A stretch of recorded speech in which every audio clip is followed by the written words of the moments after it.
Filmas kopējo nostalģisko noti par padomu kopdzīvi lielā mērā var uzskatīt arī par oficiālo Kremļa nostāju, ņemot vērā, ka filmas veidotāji ir atzinuši, ka tās tapšanā ļoti esot palīdzējusi Krievijas ārlietu ministrija.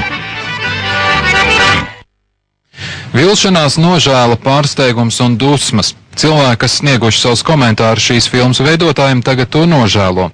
Dažprāt, filma ir pēc Gebelsa metodēm gatavota propaganda. Citi to sauc pat par Kremļa organizētu provokāciju. Ar rezultātu nav apmierināts gandrīz neviens no aptaujātajiem, kas filmu redzējuši. Filmas galvenos varoņus uzrunāja Jānis Spūpols.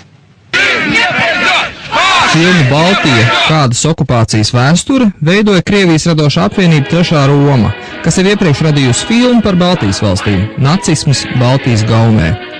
Režisors Boris Čertovs Krievu lasītājiem stāsta, ka filmas uzņemšanas laikā brigāde esot izsakojuši drošībniekiem līdzīgi ļaudis.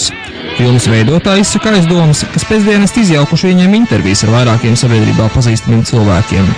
Raimonds Pauls nav to cilvēku vidū. Viņš kā Krievijā vispazīstamākais Latvijas pilsonis, filmā redzams daudz. Komponists atzinīgi izsakās par padomu gadu iespējām kultūrā un mākslā. Tomēr, kā izrādās, maestro nav ticis informēts, ka viņa teikto izmantos filmā. Filmas veidotāji viņi esot uzrunājuši Saeimas kuluāros, un Pauls tiem godprātīgi esot stāstījis par savām jaunības dienām Padomju Savienībā.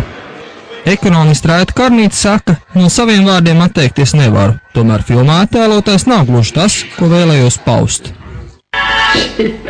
Neaizver foršām parādījuši tad skandāls būs labi. Filma, protams, ir tendencioza, neapšaubām, un bez šaubām katram ekspertam var gadīgais tā laime iekļūt šādā filmā gandrīz vai kā galvenām varonim. Filmas veidotājiem Karnīte esot centusies teikt, ka šobrīd Latvijai daudz palīdz Eiropas Savienība, un pēc Padomju Savienības sabrukuma daudz kas uzcelts pašu spēkiem. Tomēr tas palicis ārpus kadra. Es teicu, ka tas rajons, Liepājas rajons, kur es agrāk strādāju, viens pats pienu, gaļu un citu lauksaimniecības produkciju saražoja vairāk nekā 2 Krievijas apgabali. Tas filmas veidotājs neinteresēja. Filmā no Čepāņa teiktā iekļaus tikai viedoklis par nepareizi veikto privatizāciju. Arī Čepā neviens nebrīdināja, ka viņi teikto izmantos filmā. Vīri atbrauca uz Latviju, lai uztaisītu politiska pasūtījuma filmu, un to viņi arī izdarīja. Latvijas hokeja leģenda, Rīgas Dinamo un Maskavas CSKA uzbrucējs Helmuts Balders filmā ir viens no ekspertiem par Baltijas valstu pašreizējo politisko stāvokli.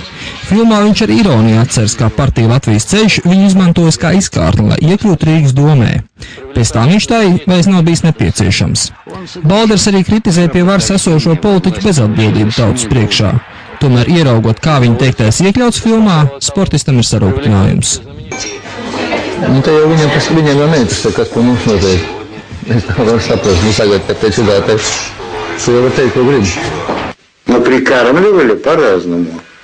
Никогда молдаван бедных так не прикармливали, как каких-нибудь ничего не производящих и не добывающих останцев. Jā, fīgi, tur viss tikai kačēju studēni visu paiku. Varbūt nav izdevēt, es nezinu, bet paika arī visu studēni gāja. Jā, pa zemnieks ir. Nu, jā, nu. Manā skatījumā ļoti tukšs. Райский уголок на побережье Рижского залива. Сегодня от всего этого остались только воспоминания. Это был санаторий. Был санаторий, построен в конце 80-х годов. Он работал, назывался как корпус Кемери. Тут были внутри номера, тут были диваны, были кресла, были телевизоры. Все это, просто все это, ну тут все, все разговоры. Jūrmālas domas deputāts, PCT vēl atbalstītājs Jānis Kuzins filmā runā par 1991. gadu. Kuzinam laikā, par kuru viņš spriež, bija 8 gadi. Pat atcerieties, kā tur bija toreiz? Es biju diezgan mazs, bet es atceros, kad bija ļoti daudz turistu un bija turisti, arī Ķemeros bija turisti. Kuzins ir Latvijas antifašistu komitejas loceklis. Šī komiteja ik gadus organizē protestu 16. martā un rīko 9. māja atceres dienas pie uzvaras pieminekļa Pārdaugavā. Antifašistu komitejā ir arī viens no filmas veidotājiem – žurnālists Sergejs Malahovskis. Malahovskis uzskata, ka Krievijā dzīvojošiem iedzīvotājiem ir pārāk rožains priekšstats par Baltijas valstīm.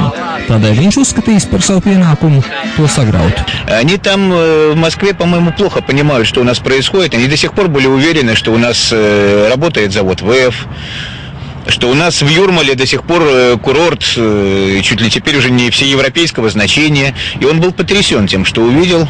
Он попросил свозить его вот на какое-нибудь известное предприятие. ВЭФ, РАФ, радиотехнику.